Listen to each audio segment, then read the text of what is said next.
Hello everybody, it is I, Hidden Flame, and we are back for another episode of my Final Fantasy timeline. Now, before we begin today, I want to go over what I already have set in my timeline. Okay, as it sits now, my timeline consists of Final Fantasy 3, 1, 5 for the Warriors of Light trilogy. It goes to Final Fantasy 8 with it branching off into two different timelines of 10, 6, 7, and 8.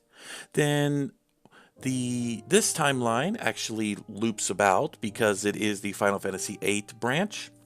And then we have it going where it passes continuously after Final Fantasy VIII and into the Final Fantasy 12, 11, 14, and Tactics era. Okay, so first off, I am going to make an adjustment to my timeline. Now, for those of you who have been following, you know I've made little adjustments here and there with the timeline itself. But this one is a rather major adjustment. So, the main issue I'm going to have to remove from my timeline is the end of the world uh, branch with Final Fantasy 8. So, the loop that we have that goes with 8 reverting in on itself, that is going to be completely removed from my timeline. Okay, with that out of the way, while making this video, have learned I can actually add in 3 of the remaining 5 games into my timeline. Okay, the very first one I have is going to be complete speculation because I haven't played 15 yet. But watching other people play and getting a general idea of the game, I am actually placing Final Fantasy 15 before the events of Final Fantasy 10, just for technological aspects only. So, with the high tech way of doing things, the cars, the weapons, all of that, it's a little bit more high tech, so we're going to take this before the fall of Xanarkand. As I have never played Final Fantasy 15, there was a good chance this one is going to get moved. But for now, I'm placing it here for the time being. Next, we are going to add in Final Fantasy 13 to the timeline. Now, as you can tell by the pictures I have here, there is a few things that come to my attention. What you're seeing is from the ending of Final Fantasy 13-3, if you get the perfect ending. You'll see a small video regarding lightning on a train going through some countryside. Also, you'll notice when the video pans out in the upper left corner there, you can't really see it in the picture, but there is cars, there is stuff that looks a little more modern day, and while this doesn't really pertain to what is happening, I actually know where this comes before. Now, I know that's a bit of a stretch, seeing as how there it's all speculation. And since I have not played Final Fantasy 15, I cannot say for certain, but the only game I know that has cars and trains is Final Fantasy 8. So, as of this moment, Final Fantasy 13 comes before Final Fantasy 8. But wait, I know Final Fantasy 8 shows up twice in my timeline. Well, that's just the thing. In my personal opinion, it's going to take place between 7 and 8. Now, hang on before you guys run off to the comments section and try to criticize what I'm saying here. Let me try to explain. As I mentioned at the very end of Final Fantasy VII, the world was coming to an end. So, world saved. Everything's a barren wasteland, pretty much. So, in Final Fantasy XIII, there are 2 worlds. These worlds are called Grand Pulse, or just Pulse, and Cocoon. Now, for those who have not played Final Fantasy XIII, let me explain these worlds.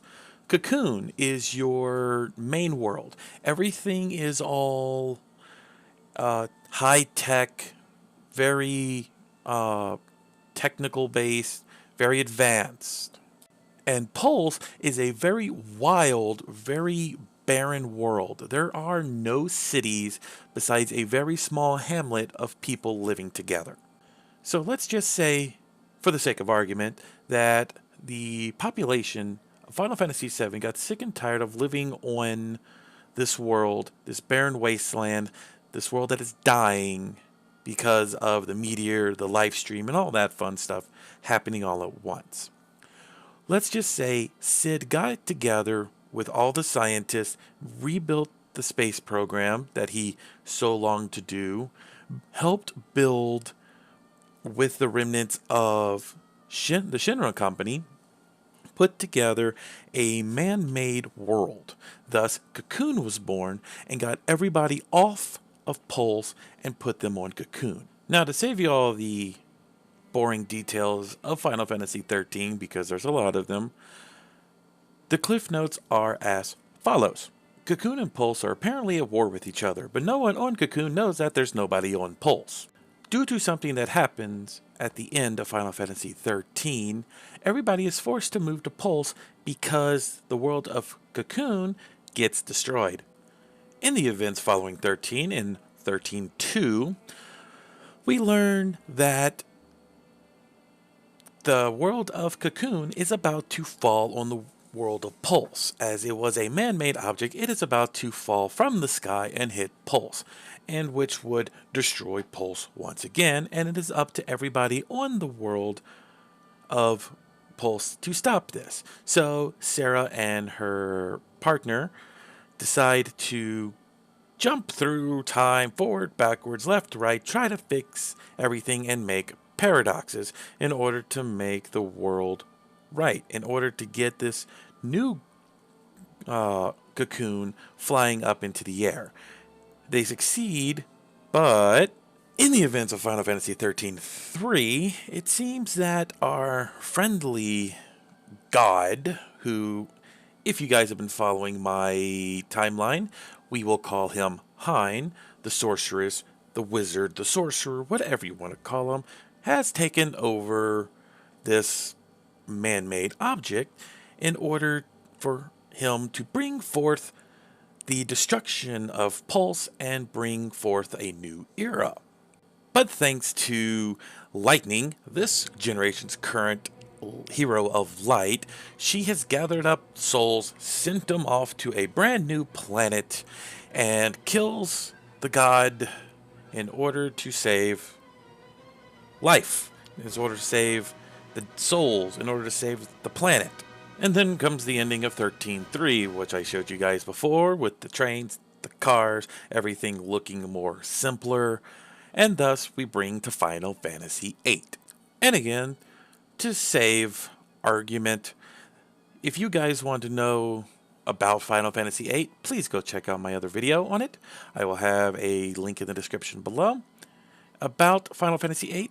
But what if this world, because it is so simpler, there are farms, there's not much there, what if this world that Final Fantasy VIII is in is just the beginning of this next era? And yes, I did say era. And yes, I did figure out there is multiple eras. And as of this recording, we are going to call this era the second era. Now, before I continue with my timeline, I want to just show you what it looks like at the moment. So, what you see here is 3, 1, and 5 at the beginning, as always, with a game in between. That's the next one I'm going to work on, but I'm going to save that one for a second. Then we got Final Fantasy 15. Then we got into the second era, the fall of Xanarkand, with Final Fantasy 10 and its 10-2. 6, 7, 13, and 8, followed by the third era, the world after Unalesca. Ultimacia, sorry, which is the Tactics timeline, or the world of Ivalice. So, without further ado, let me show you exactly which one I'm working with. Okay, if you notice, I have added Final Fantasy IX in the first era. Now, there are various reasons for this. I'm just going to keep this one simple, because just like 15, I haven't played played it all the way through. I am currently working on it as we speak, but Final Fantasy IX seems to be a lot simpler with the world of 3, 1, and 5. It has your mages, like all your black mages, but they are I'm starting to become mechanized. You still have your dragoons. You still have all of the kingly stuff with like with kings and queens and heroes and warriors. There's nothing too simple there. So all of those are still being phased out slowly, but they are still there. Now, there are other mentions in the game regarding the live stream from 7, but it's only briefly talked upon. There are airships which are coming into prominence, but they are for special uses only. And while the tech is getting better, it's still castles, it's still cobblestone and wood, nothing too major where it would fit in the second or third era. Now, as you can see, there are 2 games that I've yet to put into the timeline, 2 and 4. They have a connection of their own between Richard Highwind and Kane Highwind. Both are dragoons, and in some rumors and speculation out there that they are related, with Richard being Kane's father. Now, if you were to play Final Fantasy II, you would know that Richard Highwind dies when helping the heroes try to take out the Emperor. He has a family, an adopted family, so maybe his adopted kid, could be Kane. We don't know. It's all speculation. But in Final Fantasy IV, you learn that Kane is adopted, at least in the DS version of Final Fantasy IV, where it has a backstory where Cecil and Kane are adopted by the King of Baron, who turns out to be Odin. But that's for another time in itself. So those are the 2. I have to figure out where to place that story in my timeline, and that'll be in my next video.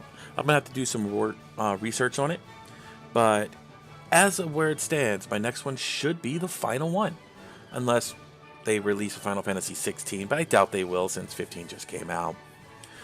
So guys, that is where it stands at this time. So if you guys liked the video, if you hated the video, please let me know in the comments. Give it a thumbs up, thumbs down, like, share, subscribe, all of that. And I shall see you guys in the next video when I take on the Highwinds. Until then, guys, have a good day.